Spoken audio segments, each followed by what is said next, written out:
I'm Tom, welcome back to my channel, and today we're going to talk about what makes the best pet, a turtle or a tortoise. How are they different? Let's start off there. Turtles typically live in the water, so you're going to have an aquatic animal and have to have an aquarium type enclosure. Tortoises are land animals. They don't need water to swim in, but they need water to drink. That's the basic difference. There are some exceptions, but the basic separation there is one lives in water most of its life, and the other lives on land most of its life. That's the difference. Let's start out with availability.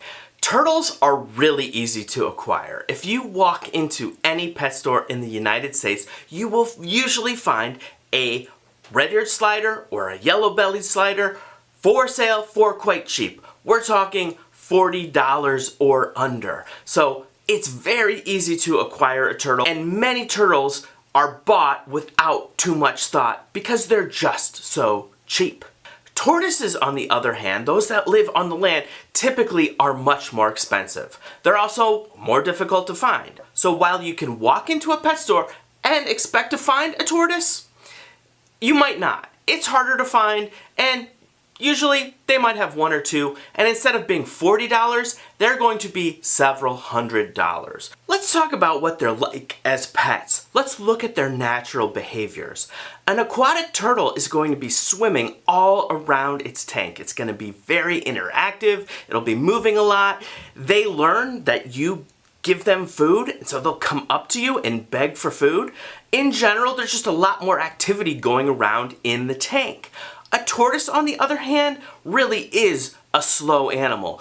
They're much more passive. Yeah, they occasionally get excited, but for the most part, that tortoise is going to be sitting in the enclosure, moving around a little bit, but nowhere near as much as a turtle. So in general, turtles, much more active. Tortoises, very calm, very chill. Now let's talk about the enclosures you'll need for turtles and tortoises. Turtles are aquatic, so you're going to need a very large aquarium if you want to see the turtle swim around, or a large stock tank if you want to see the turtle only from above. And this can get expensive, and it can require a lot of work. Turtles and tortoises all need some kind of UVB light to replicate the sun, and a nice basking bulb. Turtles have to come out of the water completely to dry off. You'll see them sunning on logs. In the wild, you need to recreate that in nature. With a big aquarium and a big turtle, you're going to have lots of poop in that water. So you have to do frequent water changes, and you have to get a really strong filtration system to keep that water clean. Tortoises, on the other hand, you don't need a big giant aquarium. You can build what's called a tortoise table. Essentially, it's a table with walls that encloses your tortoise. That's a great way to keep a tortoise when they're adults, and you can build them yourself. So if you have a little bit of woodworking experience, tortoise tables are a great way to go. You don't have to buy a giant expensive aquarium if you keep tortoises. When tortoises are small, you can set them up in what we call closed chambers. A closed chamber can be a relatively expensive PVC reptile enclosure. However, you can also develop an enclosed chamber with a very inexpensive clear plastic tub with which you introduce UVB light. So, tortoises, in my opinion, require much less maintenance than a water turtle. You're going to be changing water all the time. So get prepared for that if you decide to go for a turtle as your pet. Turtles and tortoises tend to have very different diets. Turtles tend to be omnivorous. When they're young, they can eat a lot of bugs and insects, small fish, things like that. And as turtles get bigger, they gradually switch over to plants. There's some excellent turtle foods that can provide 80% of what your turtle needs in its diet. And I do recommend things like the Zoo Med turtle food. Tortoises, on the other hand, are primarily herbivorous. There are some exceptions. Tortoises that typically live in the forests are omnivorous.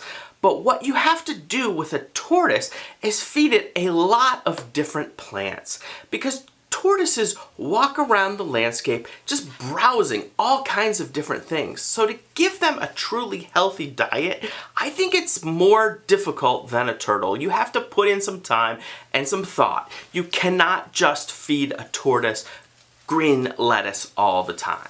So for this one, I think that turtles are just a little bit easier here. But if you really like the idea of having a pet that only eats vegetables, tortoises are a great option. Let's talk about health and safety.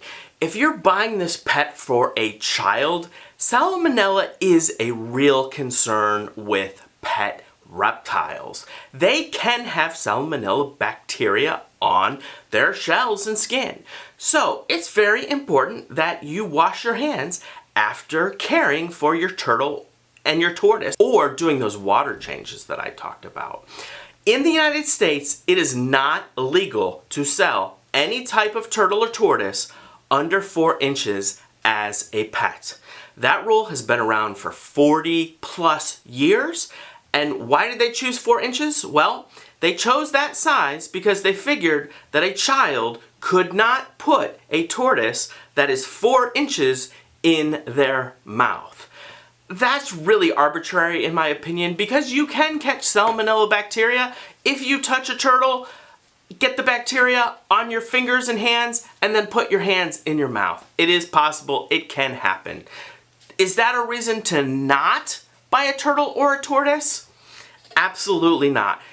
I love turtles, I love tortoises, get them as pets, but be responsible, stay clean, wear gloves when you handle your animals, and you will never have to worry about that. Let's talk about lifespan. We know that turtles and tortoises live a long time. You have to remember when you buy a pet turtle or tortoise that this is a decades-long commitment. Turtles tend to not live quite as long as tortoises, but they can still live for decades.